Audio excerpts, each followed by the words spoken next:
The Singapore Strait is one of the busiest waterways in the world. Together with the Strait of Malacca, it is a maritime corridor of over 400 nautical miles in length. An estimated one-third of the world's traded goods pass through these waters annually.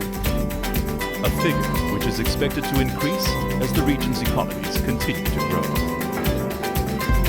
At its narrowest point, there are just 3 nautical miles between the shores of Singapore and Indonesia, while the navigable channel is reduced to less than 2 nautical miles. Safe Passage in the Singapore Strait is a set of 2 videos and an interactive training module. Together, they offer valuable information for experienced bridge teams, even if they have transited the strait before, and useful advice for those visiting for the first time.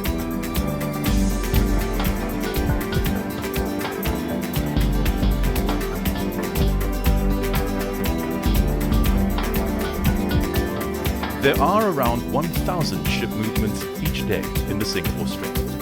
As a result, watchkeeping officers can find themselves having to deal with traffic situations involving a wide range of vessel types and sizes.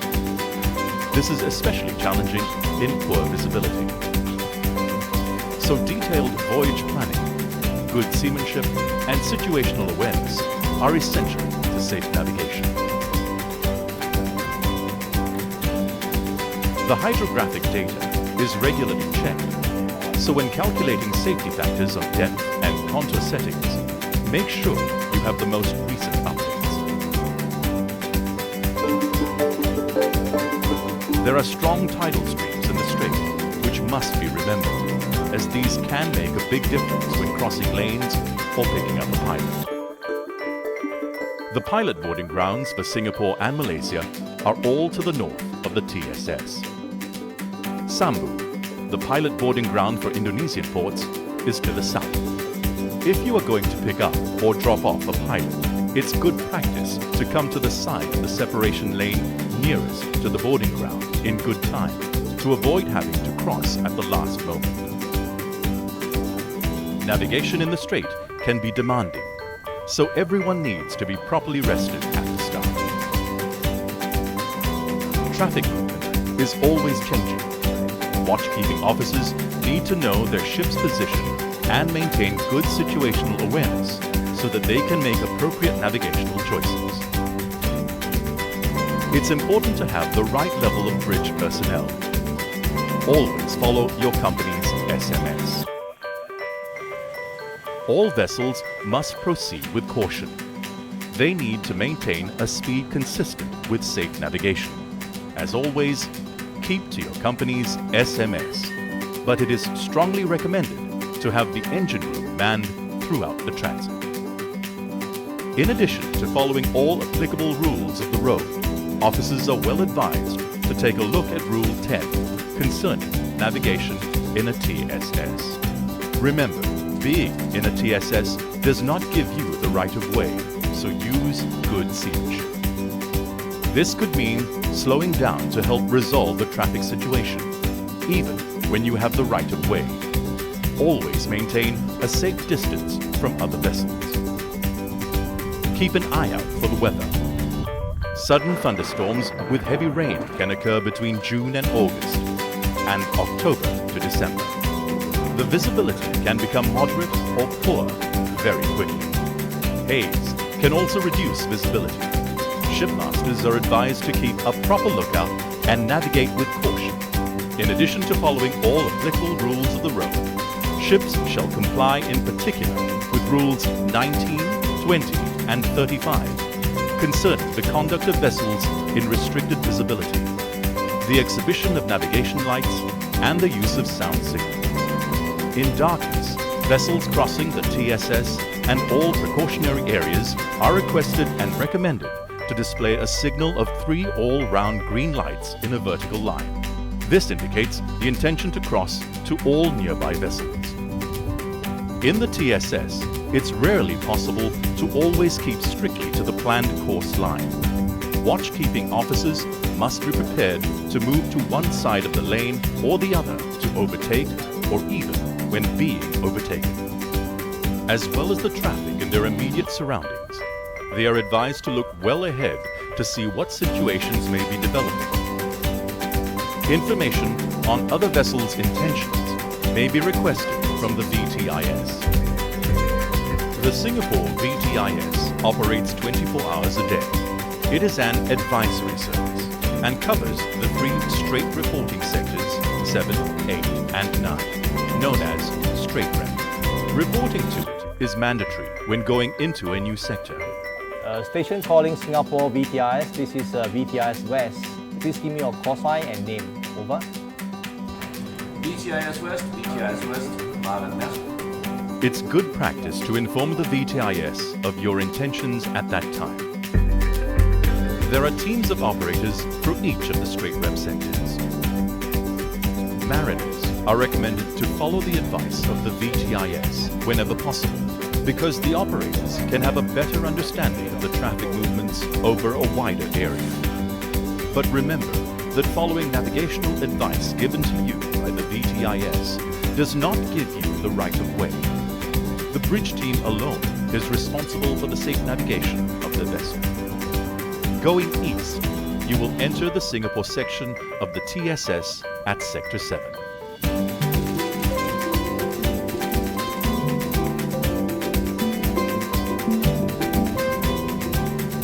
Entering Sector 7, it's mandatory to report in to the VTIS on VHF channel 73.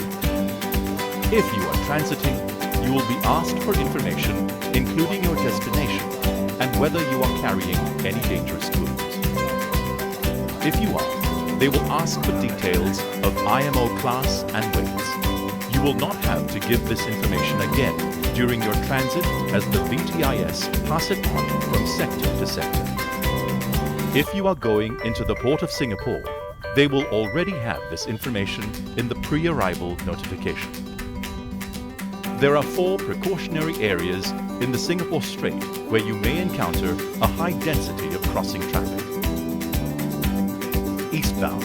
The first of these is at the start of the sector, where many vessels may be crossing at all angles.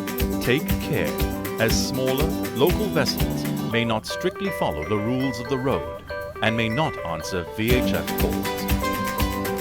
Many of the eastbound vessels going to the ports of Tanjung Pelepas and Singapore will pick up a pilot in Sector 7. There are 3 boarding grounds to the north of the westbound lane, so be aware that some eastbound vessels may turn to port at this time in order to reach them. If you are picking up a pilot, put your pilot boarding ground as your destination in AIS. If not, checking the AIS information of nearby vessels may warn of their intentions, but never rely solely on AIS for collision avoidance. Remember that not all ships are fitted with AIS, and even if they are, it may be switched off, or the information provided may be incomplete or incorrect. Also, avoid using VHF for collision avoidance. This can lead to confusion and hinder transmission of important VTIS information. Always comply with the call rates. On leaving the precautionary area, check your position to be certain that you are still in the eastbound lane. Throughout the strait, it's essential to keep within the channel limits. To the south of the TSS at this point, there may be some ship-to-ship transfer activity in the anchorage. Be aware that in the dark, ship's navigation lights may be obscured by the working lights from these vessels and from the southern shore. Other vessels may be joining the TSS from the Durian Strait to the south and the Nipa anchorage to the north. Keep a good lookout. High vigilance is recommended, especially during the hours of darkness. There's a sharp alteration of course north into the Phillip Channel at the Raycon Delta. Be aware of the risk of converging traffic during the turn. Also, be sure you start the turn early enough as there is shallow water outside the channel. This is also the start of the deep water route. If your vessel draws less than 15 meters, you are not classified as a deep draft vessel. So come to the starboard side of the Phillip Channel early to avoid impeding vessels going into the deep water route. VLCC and other deep draft vessels shall maintain an under-keel clearance of at least 3.5 meters at all times. They are advised to navigate at a speed of not more than 12 knots and to avoid overtaking. The channels are narrow and frequent checking of position is recommended. Navigational aids to help you do this include the Raycons at Takong, Karang Helen Ma, and Karang Banteng. Shallow draft vessels may use the deep water route if there are no deep draft vessels in it. Please notify the VTIS if this is your intention. Be aware that vessels may slow down or even stop in the TSS in the eastern part of Sector 7 and also the western part of Sector 8 to take on stores. Never be complacent in the TSS. Keep a proper lookout at all times. Avoid trying to guess at other ships' movements. The next sector is Sector 8.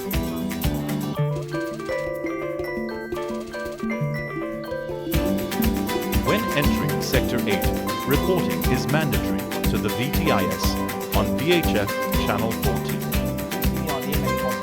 Approaching from the northern end of the Phillip Channel, there is a course alteration to starboard and a few shallow waters and reefs near the traffic lane, Helen Ma Reef, Buffalo Rock, and Batu Berhenti, where tidal considerations can be important as there is deep water close to shallow water. Check your position regularly to ensure your vessel stays within the traffic lane and pay attention to the VHF to hear what the VTIS is saying. The TSS lane now enters the first of two precautionary areas where crossing traffic can be heavy, especially soon after dawn, when ferries can be seen departing from the ports in Batam to join the TSS westbound lane, heading for Singapore. In the other direction, you can expect frequent fast ferries crossing between the port of Singapore and Indonesia. In addition, there are often fishing boats in the eastbound lane. They usually start fishing in the early hours of the morning. These small boats are not visible to the VTIS's radar, nor to your ship's radar.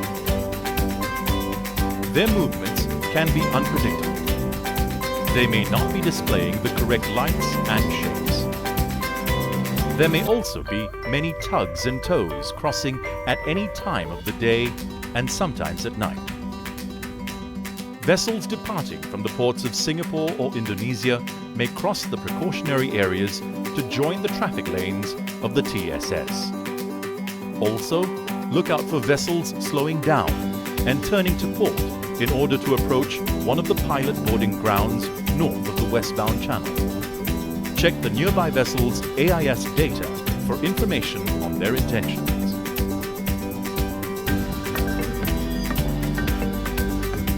There are 5 pilot boarding grounds to the north of Sector 8.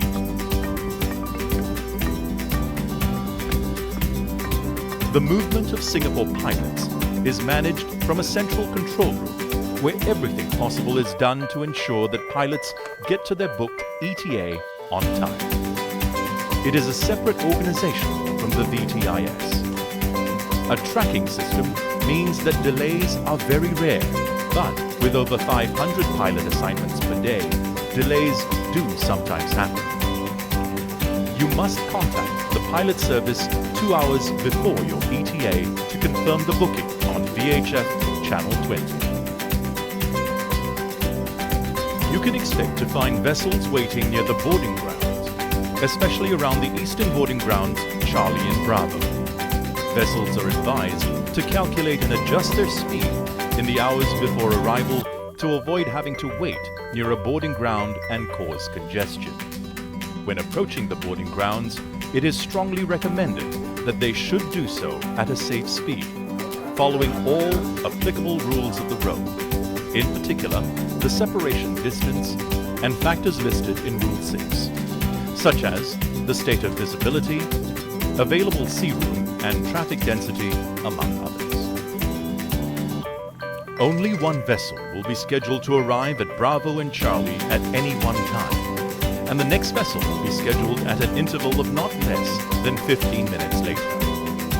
Vessels arriving too early may have to wait, maintaining a minimum separation distance of 1 nautical mile from the vessel ahead. Information on vessels proceeding to these boarding grounds will be provided by the VTIS. Crossing the westbound lane to pick up a pilot can present a challenge. Vessels should be positioned early on the north side of the eastbound lane so that they won't have to cross the entire TSS at once. Shipmasters are advised to cross at right angles to the TSS in compliance with the call regs and the good practice of seamanship. If they are unsure of any westbound vessel's intentions, the bridge team can ask the VTIS for information. Some of the boarding grounds are close to anchorages, so approach these at a safe speed, keeping a safe distance from the vessels in the anchorage.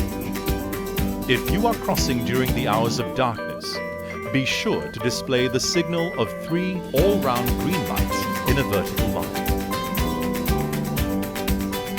Allow enough time and sea room when picking up a pilot. On a large vessel, it can take up to 10 minutes for the pilot to board, reach the bridge, and finish the master-pilot exchange. So ensure that there is sufficient time for that to be completed safely. The boarding arrangements must exactly follow international standards. The pilot's safety is the first concern. Continuing your transit of Sector 8, even if you have the right of way, it may be good seamanship to slow down to help resolve potential close-quarter situations. Think twice before you overtake in the narrow parts of the TSS.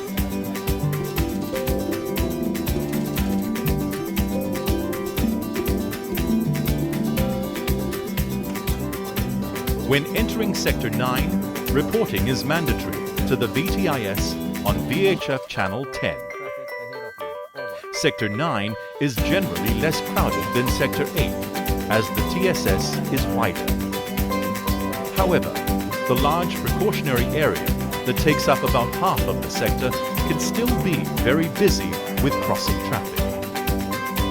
At first light, there may be tugs and barges crossing. Fast ferries may cross at any time. You must be aware of them and know where they are. And look out for vessels entering and leaving the East Johor Strait to join the eastbound lane. Near the wheelover point towards the eastern end of Sector 9, the lane narrows slightly. Beware of vessels converging. There can be eddies when the current is running strongly, so it's good practice to avoid the shallow water near the eastbound channel's northern boundary. Passing Horsburgh Light to starboard marks the end of Sector 9 and of the Singapore Strait. Please notify the VTIS. You're leaving Sector 9, switch over to Channel 16, good watch, VTI is off.